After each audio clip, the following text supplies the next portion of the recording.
Welcome back, everybody, to another week of Sunday School here at the Lighthouse Church of the Nazarene in Moravia, Iowa, where we're going through the book of Job. This week we are in Job chapter 22.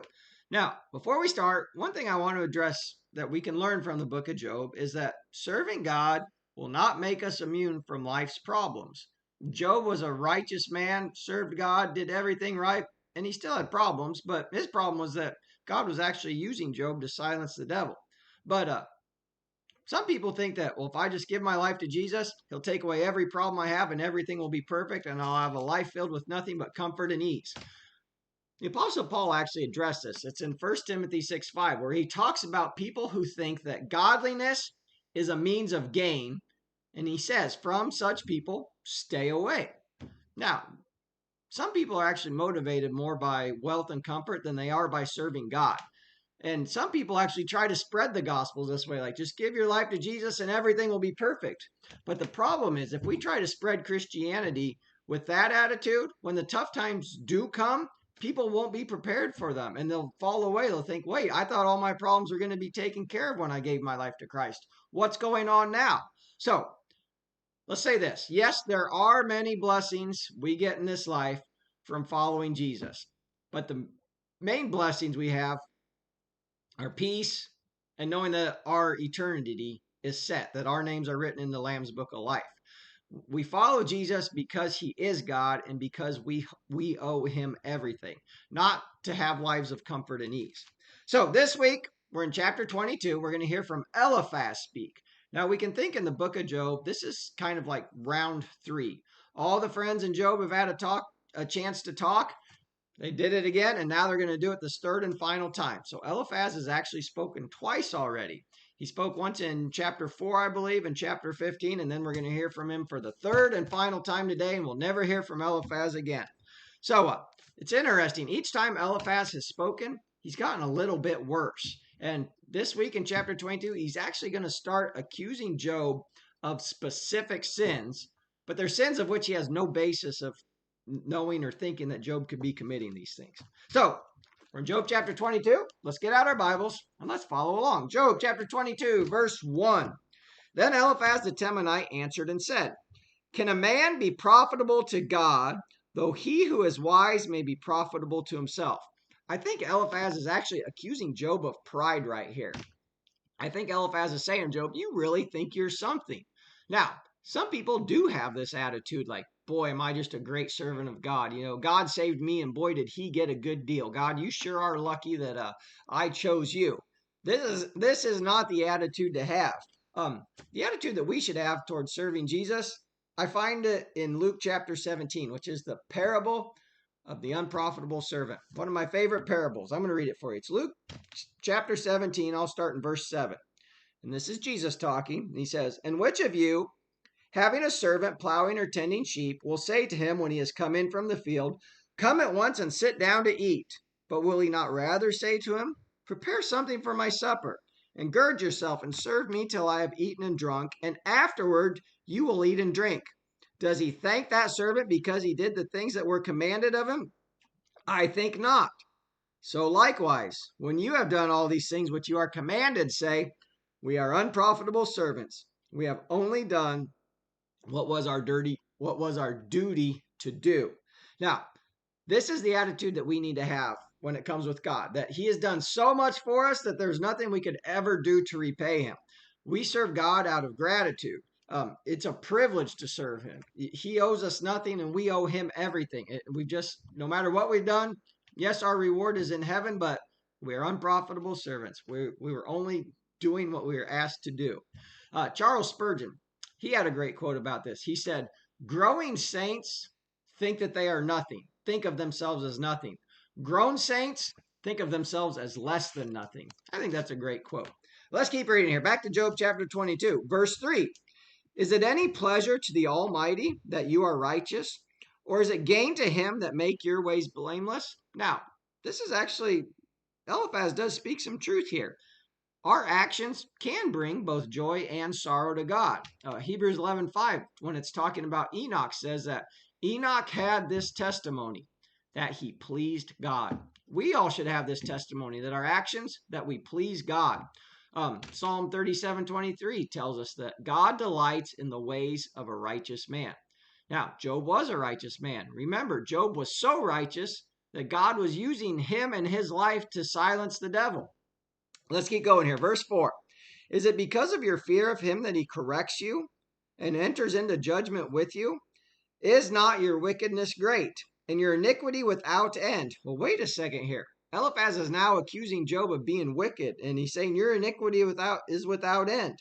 Verse 6, for you have taken pledges from your brother for no reason, and stripped the naked of their clothing.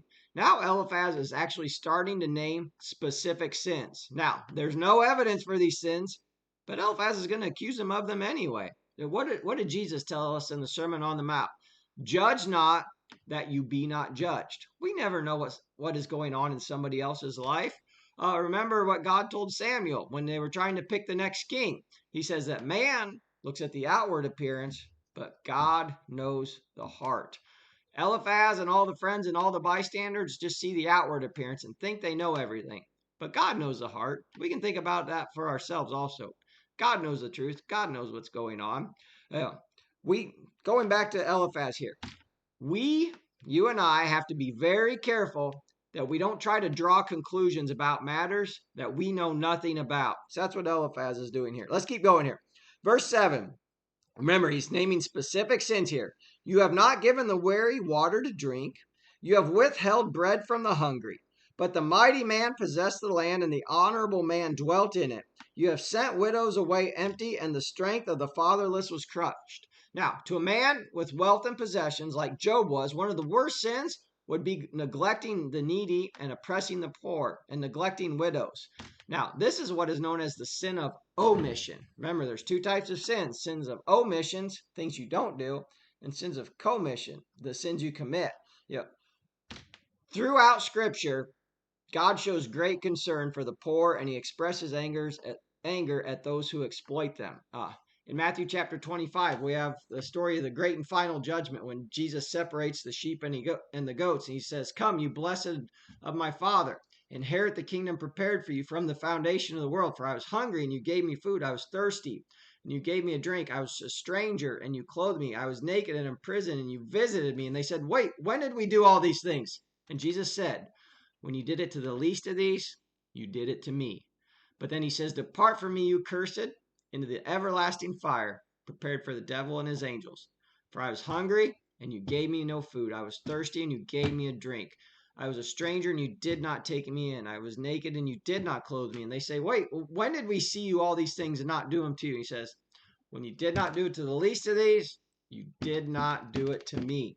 The church today definitely needs to remember this. We need to be all about taking care of the poor, honoring widows and orphans.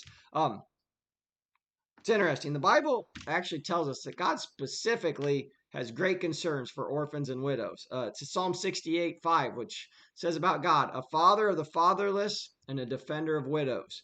James 1:27 says this, pure and undefiled religion before God and the Father is this, to visit orphans and widows and to keep oneself unspotted from the world. We need to remember these things. All right, let's keep going here. Where are we at? Verse 10. Therefore, snares are all around you, and sudden fear troubles you, or darkness so that you cannot see, and an abundance of water covers you. Imagine the people for a second that are standing around hearing all this, and they're listening, and they would have known Job. They would have known Job as a great man. And now imagine the shock that they have thinking, wow, we didn't know all this about Job. He really is a bad man. Eliphaz is enlightening us to all the sins that Job had. There's a lesson here for us. And what is that? Don't believe everything you hear. Where are we at? Verse 12. Is not God in the height of heaven? And see the highest stars, how lofty they are? And you say, what does God know? Can he judge through the deep darkness? Thick clouds cover him so that he cannot see, and he walks above the circle of heaven. What's Eliphaz telling Job now? Job, you think you're getting away with something. You think God can't see you. He says, you don't think God can see through the clouds. You think you're covered. Now, Job obviously knows this, and we also know this. And what's that? God sees and knows everything. Job knew this too. It's in Job 31:14. We haven't got there yet, but Job says about God, does he not see all my ways and count all my steps? Hebrews 4:13 tells us everything is naked and open to the one to whom we must give account of. I'm going to turn to Psalm 139 real quick. I'm going to read just a little bit of it for you. But this is a Psalm of David, and it's talking about this right here, that God sees and knows everything. He says, Lord, you have searched me and known me. You know my sitting down and my rising up. You understand my thoughts afar off. You comprehend my path and my lying down. You are acquainted with all my ways. For there is not a word on my tongue, but behold, O Lord, you know it altogether. And I'll just quit there. But God knows everything. He knows what's on your heart. He knows what you're thinking at this time. And isn't that an awesome thought? What, some 8 billion people in the world, and he knows every one of us better than we know ourselves. Nothing's hidden from him. Whatever we're doing in the dark, it says will be taken out into the light. What we think about that actually probably reveals the condition of our heart. If we say, oh, good, God knows everything I'm going through, that reveals that condition of our heart. Now, if we go, oh, no, God's seeing everything I do, we should be concerned, should we not? We can also think about this, though.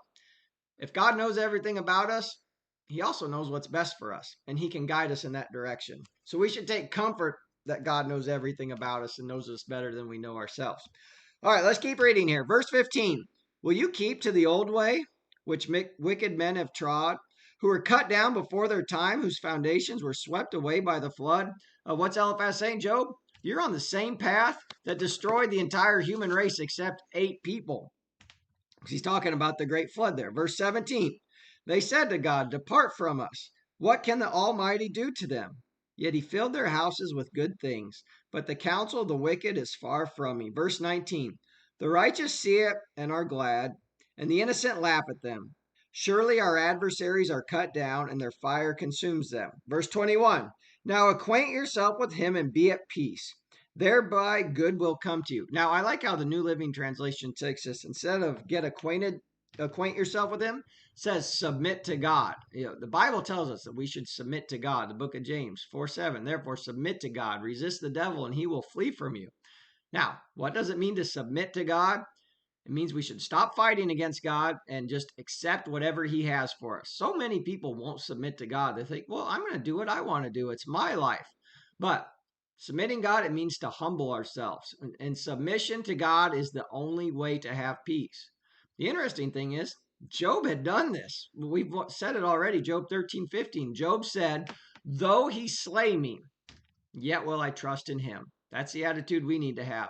No matter what, though you slay me, God, I'll go to the grave. I'll die for you, whatever you have for my life. Let's keep going here. Verse 22. Receive, please, instruction from his mouth and lay up his words in your heart. If you return to the Almighty, you will be built up. You will remove iniquity far from your tents.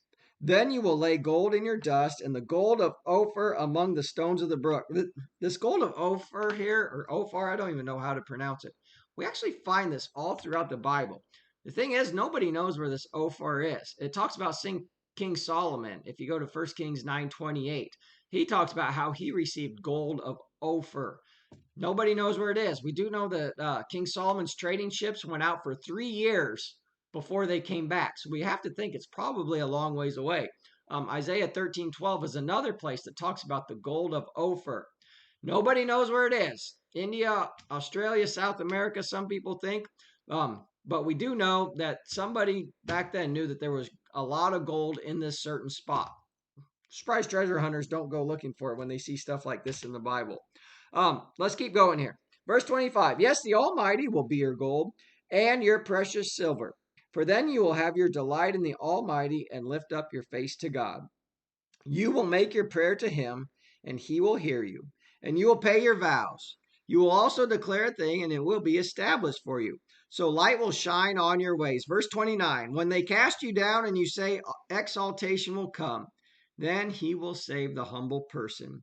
He will even deliver one who is not innocent. Yes, he will be delivered by the purity of your hands. Now, these are some wise words from Eliphaz. As I've said before, it's just too bad that they're wrongly applied to a righteous man.